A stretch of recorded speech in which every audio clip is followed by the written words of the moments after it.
और अब सीधा लिए चलते हरियाणा के सीएम मनोहर लाल की प्रेस कॉन्फ्रेंस में।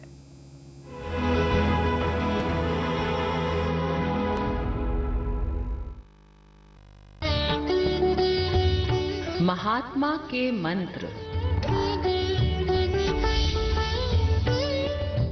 खुद वो बदलाव बनिए जो आप दुनिया में देखना चाहते हैं।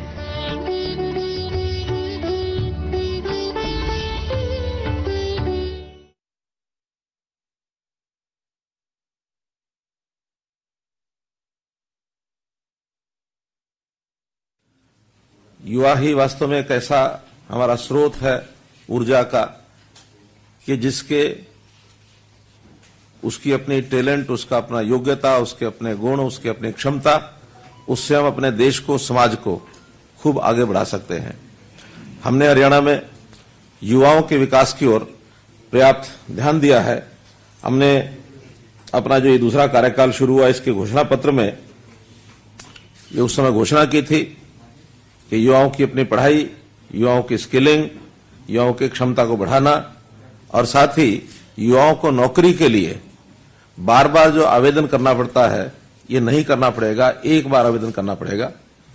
उसी के ऊपर कार्यक्रम को आगे बढ़ाते हुए हमारी आईटी टीम ने, हमारे स्टाफ सिलेक्शन कमीशन ने मिलकर के एक जो पोर्टल बनाया उसका आज विधिवत लॉन्च किया है। इस अवसर पर मैं सभी प्रदेश के युवाओं को शुभकामना देता हूं। अपने एनआईसी, आईटी डिपार्टमेंट और स्टाफ सिलेक्शन कमीशन, इन सब के यानी कर्मचारियों को, अधिकारियों को भी बधाई देता हूं। इन्होंने एक इस प्रकार का ये पोर्टल बनाया है।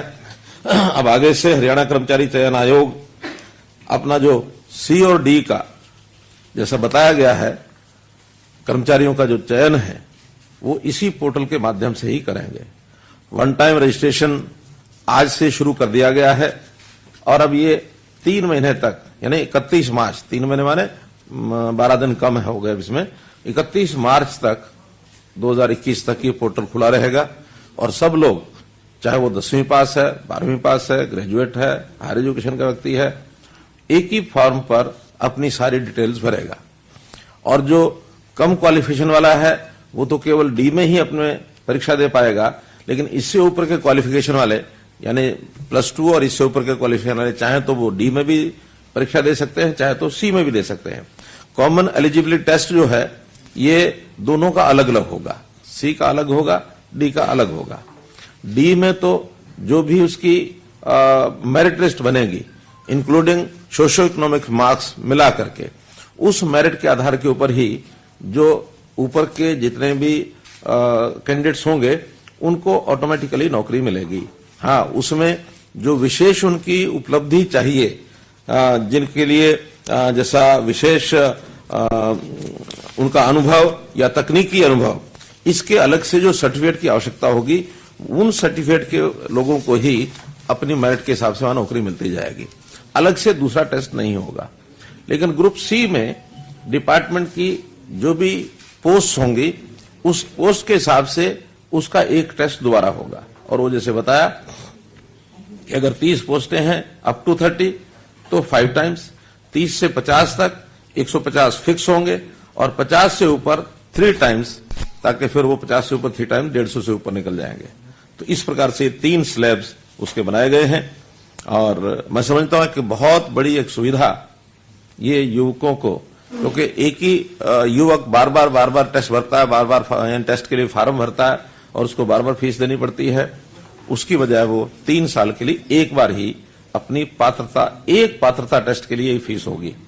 अगर वो दूसरी बार उसको इंप्रूव करना चाहता है तो उसको फीस वो दोबारा देनी होगी, क्योंकि मुख्य जो कॉमन एलिजिबिलिटी टेस्ट है ये फीस उसकी है।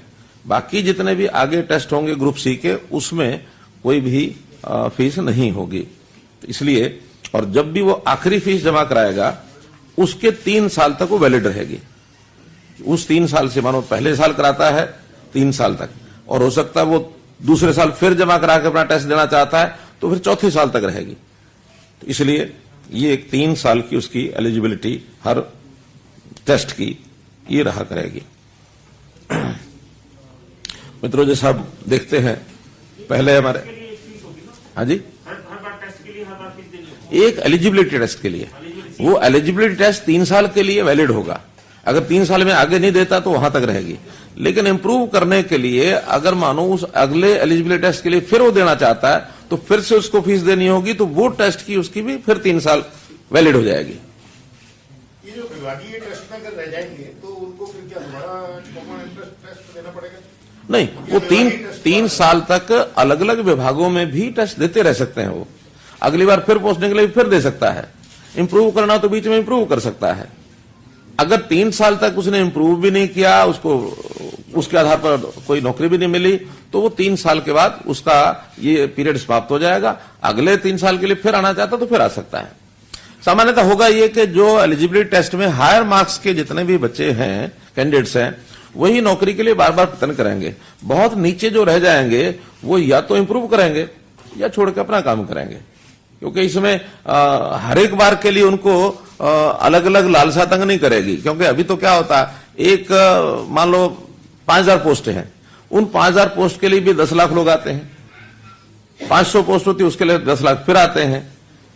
अगले किसी और विभाग की 2000 आ जाती है, उसके लिए 10 लाख फिर आते हैं।